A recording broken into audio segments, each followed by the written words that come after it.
जय सेवा दोस्तों, मैं राहुल खन्ना के इस वीडियो में आपका स्वागत है। दोस्तों, आज की कहानी बड़ी दुखदायक है। इस कहानी को आप सुनेंगे तो मैं दावे के साथ कह सकता हूं कि आपके रोंगटे खड़े हो जाएंगे। जी हाँ दोस्तों, ये कहानी है आखिरी इंडिजिनस की, आखिरी ट्राइब इंसान की। बहुत सारे लोग जानते हैं कि भारत में या अन्य दुनिया में बहुत सारे ट्राइब रहते हैं, और मैं आपको बात बता दूं अमेज़न जंगल की, यानी अमेज़न के रेन फॉरेस्ट की बात बता दूं तो ब्राज़ील के अंडर में जो अमेज़न रेन फॉरेस्ट आता है उसमें 240 से अधिक ट्राइब रहते हैं। उस जंगल में 240 से अधिक समूह रहते हुए भी उनमें से कुछ ऐसे समूह हैं उनको अनकॉन्टैक्टेड ट्राइब कहा जाता है। जी हाँ दोस्तों, कुछ तो जनजातियाँ लोगों के संपर्क में आई हैं, लेकिन ऐसी बहुत सारी जनजातियाँ हैं, बहुत सारे ट्राइब इंडिजिनस लोग हैं जो लोगों के संपर्क में नहीं है। वो अपनी ज़िंदगी अपने कस्टम, अपने कल्चर के अनुसार गुजारते हैं। मैं ये कहानी आपको इसलिए सुना रहा हूँ कि इस कहानी से एक बहुत बड़ा अर्थ निकलता है। जी हाँ दोस्तों, उस इंसान की कहानी है जिसको कहा जाता था man of the hole. Brazil के अमेज़न के जंगल में तनारू लैंड पर एक व्यक्ति पाया गया। वो व्यक्ति वहाँ का इंडिजिनस था, लेकिन उसके साथ उस लैंड पर दूसरी कोई भी जनजाति नहीं थी। अभी सवाल ये आता है कि वो अकेला व्यक्ति वहाँ पे क्या कर रहा था। बहुत सारे लोगों ने तर्क लगाए, वितर्क लगाए और ये सामने आया कि वो उस जनजाति का, यानी वो उस ट्राइब समूह का, इंडिजिनस समूह का वो आखिरी इंसान था जो वहाँ पे अकेले सर्वाइव कर रहा था, अकेले प्रकृति के साथ संघर्ष करके जी रहा था। बहुत सारे लोगों को कुछ वीडियोस सामने आए, कुछ फ़ोटो सामने आए, और ब्राज़ील का संविधान एक्चुअली कहता है कि इंडिजिनस पीपल लोगों को उनके जल जंगल ज़मीन पर अधिकार है। तो वहाँ पे ब्राज़ील सरकार की तरफ से उस व्यक्ति को कोई भी परेशानी नहीं की गई।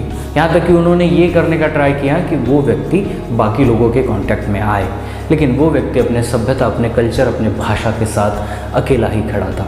हो सकता है उसकी जो पूरी नस्ल है, जो उनका समुदाय था, वो कहीं एक्टिव होगा, लेकिन वो वहाँ पे नहीं थे। इसका मतलब ये था कि उनकी जो पूरी पीढ़ी है, पूरी जनजाति है, पूरी नस्ल है, वो ख़त्म होने के कगार पर थी। वो एक अकेला बचा था। इसके बाद कुछ लोगों के ज़रिए उन पे नज़र बीच बीच में उस व्यक्ति पर नज़र रखी गई थी। वो व्यक्ति हमेशा ही, अगर हम अंदाजे से पूरे वो लैंड पर उन्होंने अपने खुद की झोपड़ी बनाई थी, ऐसी 50 झोपड़ियाँ उनको नज़र आई थी। और झोपड़ी के साथ एक साइन रखा हुआ था कि एक 10 फीट वाला एक बड़ा गड्ढा वो हमेशा बनाता था। तो इससे ये होल बनाता था। बहुत सारे लोग तर्क लगाने लगे कि ये गड्ढा प्राणियों को पकड़ने के लिए होगा ताकि वो शिकार करके उसको खा सके। बहुत सारे तत्वविदों ने ये बताया कि ये जो गड्ढे हैं, ये गड्ढे उसके कुछ संस्कृति सभ्यता से जुड़े होंगे, कुछ विचारधारा से जुड़े होंगे, हो सकते हैं। तो उस गड्ढों से उस व्यक्ति को मैन ऑफ द होल कहा गया। और इस व्यक्ति पर इस बीच में बाकी लोगों की भी नज़र थी। बहुत सारे अखबारों में इनके बारे में जिक्र आया था, लेकिन अगस्त 23 यानी इसी साल के अगस्त महीने में, यानी 2022 के अगस्त महीने में 23 को वहाँ पे हमारे कुछ खोजकारों को उसकी बॉडी मिली। और बॉडी मिलने के बाद एक अनुमान लगाया गया कि बॉडी मिलने के दिन से 40 से 50 दिन पहले ही उनकी मौत हुई है। वहाँ के खोज विज्ञों ने यहाँ पर आसपास की छानबीन की। वहाँ ऐसा कोई भी माहौल नहीं था जी वायलेंस की उनकी मौत हो, ऐसा कोई भी सबूत नहीं था। पूरा प्राकृतिक था। इसका मतलब था उसकी मौत भी प्राकृतिक तरीके से हुई है, नैसर्गिक तरीके से हुई है। आसपास के कुछ इंडिजिनस कम्युनिटी और इंडिजिनस लोगों का ये कहना था कि उनको अपनी मौत के बारे में पहले से पता चल गया था और वो उसके तैयारी के साथ भी वो मरे थे, क्योंकि सबूत ये था कि उनके हाथ में तोते का पंख था। कि हाथ में तोते का पंख था, इसका ये मतलब है कि उनको पता था कि आज नहीं तो कल मैं मरूंगा। और जब लास्ट टाइम आया तब उनको ये भी पता चला कि अब मैं मरने वाला हूँ, तो उन्होंने अपने कल्चर, अपने सभ्यता, अपने रूढ़ि प्रथा के अनुसार उन्होंने मौत को अपनाया है। इसलिए आज गूगल पर सर्च होने वाला सबसे बड़ा topic man of the hole बन गया है।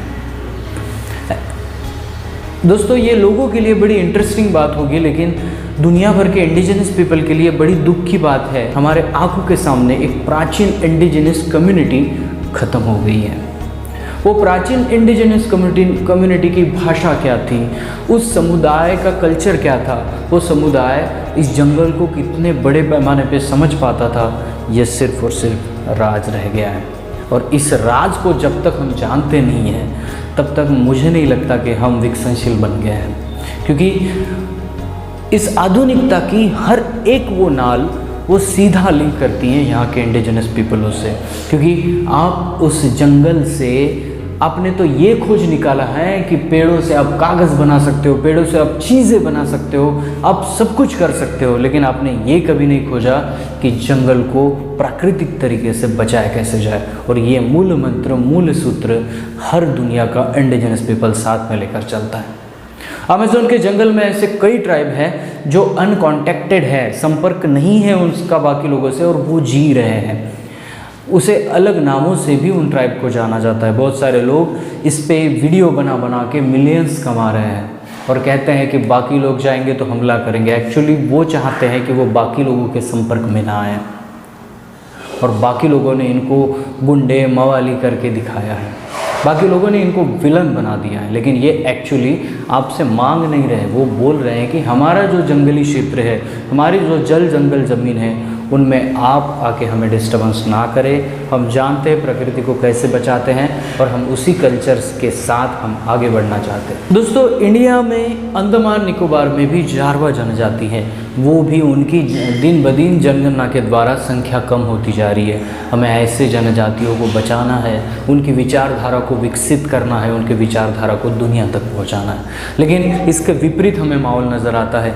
इन ट्राइब को जो देखता है वो हंसता है, क्योंकि इन्होंने कम कपड़े पहने हैं, और हमारे टीवी सीरियलों में जो पहने जाते हैं उसके लिए तालियां बजवाई जाती हैं। ये जो दृष्टिकोण है, ये दृष्टिकोण बदलना पड़ेगा, क्योंकि उस ट्राइब के पास हर चीज़ का रीज़न है, आप समझ नहीं पा रहे हैं। और मैन ऑफ द होल यह स्टोरी आपको बताती है कि इंसान उस लैंड पर 26 साल से अकेला रह रहा था। ये सिर्फ वहाँ के रिकॉर्ड कहते थे। वो कितने सालों से अकेला था वो सिर्फ रहस्य है। तो उस 26 सालों में अकेले रहने वाले उस मैन ऑफ द होल यानी हमारे इंडिजिनस ट्राइब को ये नहीं लगा कि वो बाहर जाके बाकी लोगों से संपर्क करे। उसने लास्ट तक, अपने आखिरी सांस तक अपने कल्चर, अपने सभ्यता को पकड़े रखा, और वहाँ से बहुत सारी चीज़ें बाहर है। जब 2018 में बाकी लोग वहाँ पे कुछ काम करने, शूट करने गए थे, तो उनको ये व्यक्ति मिला जिनके हाथ में कुल्हाड़ी नुमा कुछ था, और उससे वो पेड़ों को कुछ कर रहा था, और वो वीडियो वायरल हो गया। उसके बाद कुछ फ़ोटोज़ वायरल हो गए।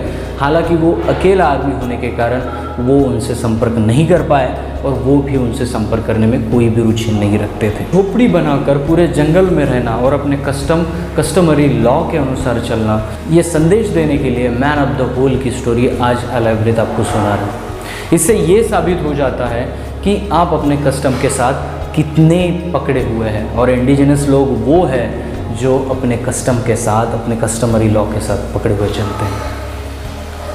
उनके हाथ में जब तोते का पंख नज़र आया तब ये संदेश दिया गया कि जो भी ट्राइब, इंडिजिनस पीपल, आदिवासी लोग रहते हैं, उनका लाइफ पूरी एनिमिस्टिक वे ऑफ लाइफ होती है। उनके लाइफ में पूरा टोटेमिक सिद्धांत होता है, जिस सिद्धांत को समझना बहुत ही ज़रूरी है। Totemic animistic way of life, यह जीववादी सिद्धांत लोगों को बताते हुए शायद हमारे मैन ऑफ द होल यानी हमारे तनारू ट्राइब ने आखिरी सांस ली होगी। जब मैंने इसके बारे में पढ़ा तो मेरे भी रोंगटे खड़े हो गए कि एक व्यक्ति, जब हम बात करते हैं, हम खुद को कहते हैं इंडिजिनस, तो जिनस, वंश, नस्ल, वो अपने नस्ल के वो लास्ट इंसान थे जिन्होंने अपने कल्चर को लास्ट तक बचाया और दुनिया को मैसेज दे दिया कि आपका कस्टमरी लॉ बहुत इंपॉर्टेंट है। दोस्तों, इस कहानी के ज़रिए आपको यही बताना चाहता हूँ कि आपका कस्टमरी लॉ बहुत इंपॉर्टेंट है। आप जो टोटेमिक हो, आप दुनिया के पहले ट्राइब नहीं हो। दुनिया में असंख्य ट्राइब है और सभी का टोटेमिक सिद्धांत है, और इसीलिए अपने अपने टोटेम को लेकर चलते हुए ये पूरे सृष्टि को सुरक्षित कर देते हैं।